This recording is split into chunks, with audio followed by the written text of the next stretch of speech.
राधे राधे दोस्तों, स्वागत है आप सभी का एक बार फिर से आपके अपने चैनल पर।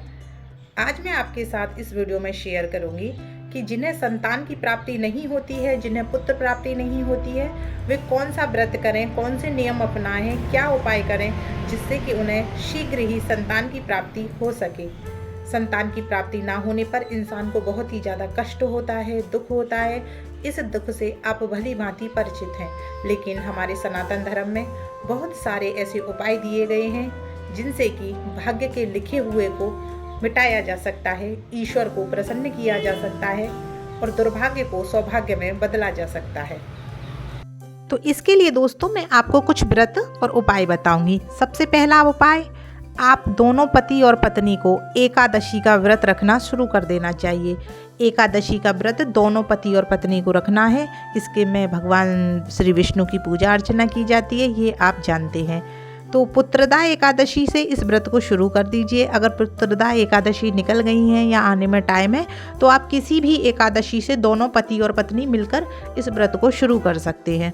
दूसरा, आपको बृहस्पतिवार यानी कि गुरुवार के दिन भगवान विष्णु का व्रत रखना है और उनकी पूजा करनी है, क्योंकि देखिए मैया यशोदा ने और नंद बाबा ने दोनों ने ही मिलकर इस व्रत को रखा था और उनकी पूजा की थी, जिसके बाद भगवान श्री कृष्ण पुत्र के रूप में उनके घर आए थे। तो आपको संकल्प लेकर के बृहस्पतिवार के दिन जोड़े से भगवान विष्णु का व्रत रखना है और उनकी पूजा अर्चना करनी है। ये व्रत जो है दोस्तों, ये बहुत ही ज़्यादा चमत्कारिक व्रत है। गोकुल में यशोदा मैया का अपनाया हुआ व्रत है, इसीलिए आज मैं इसे आपके साथ शेयर कर रही हूँ। आप इसे निरंतर कीजिए, आपको निश्चित रूप से लाभ होगा। देखिए क्या होता है कि किसी भी काम को करते रहें अगर हम लगातार, तो उसका प्रभाव ज़रूर मिलता है, उसका फल ज़रूर मिलता है, ये निश्चित होता है। लेकिन जरूरी है निरंतरता और भक्ति और भाव। अपने मन में श्रद्धा रखिए, भाव रखिए और बृहस्पतिवार के दिन पीले रंग के कपड़े पहन करके दोनों पति और पत्नी भगवान विष्णु का व्रत कीजिए। इससे आपको संतान की प्राप्ति ज़रूर होगी। दूसरी बात, आप जो व्रत रख रहे हैं उस दिन शाम को किसी भी देवी के मंदिर में जा कर के एक पान सुपारी उस देवी को ज़रूर समर्पित कीजिए और देवी के सामने अपने संकल्प को दोहराइए कि हे माता रानी, हमें पुत्र की प्राप्ति के लिए, संतान की प्राप्ति के लिए आशीर्वाद दीजिए। इसके अलावा दूसरा उपाय है कि आप एक थाली ले लीजिए।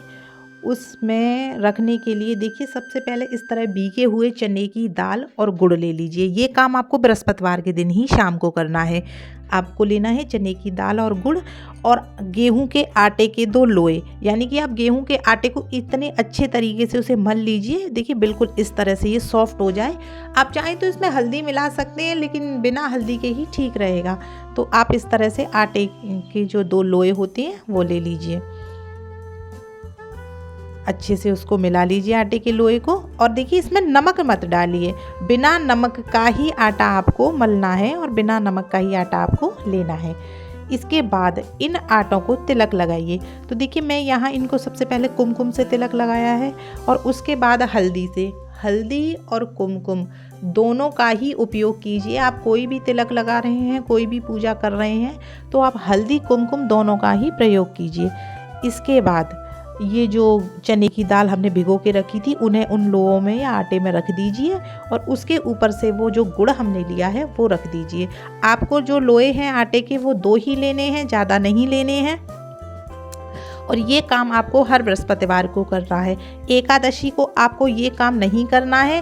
अगर आप चाहें तो ये द्वादशी के दिन कर सकते हैं, लेकिन इसे ना ही करें। इसको सिर्फ और सिर्फ बृहस्पतिवार के दिन ही करना है, यानी कि गुरुवार को।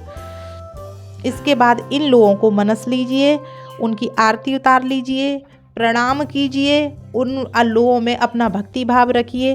अब मैं आपको बताती हूँ कि इनका क्या करना है। इनको खिलाना है हमें गौ माता को। आप इन्हें ले जा करके, कोई भी गौ माता आपको मिलती हैं तो उन्हें खिला दीजिए और गौ माता को प्रणाम करके अपना संकल्प बताइए। इसके अलावा दोस्तों आप डॉक्टर को भी दिखाइए, डॉक्टर से परामर्श लीजिए, पति पत्नी दोनों अपना चेकअप कराइए। ये सब करने से आपको निश्चित रूप से संतान की प्राप्ति होगी। भगवान आपकी ज़रूर सुनेंगे। अगर वीडियो अच्छा लगा हो तो इस वीडियो को लाइक कीजिएगा और इस चैनल को दोस्तों अपना समझकर सब्सक्राइब ज़रूर कीजिएगा। राधे राधे।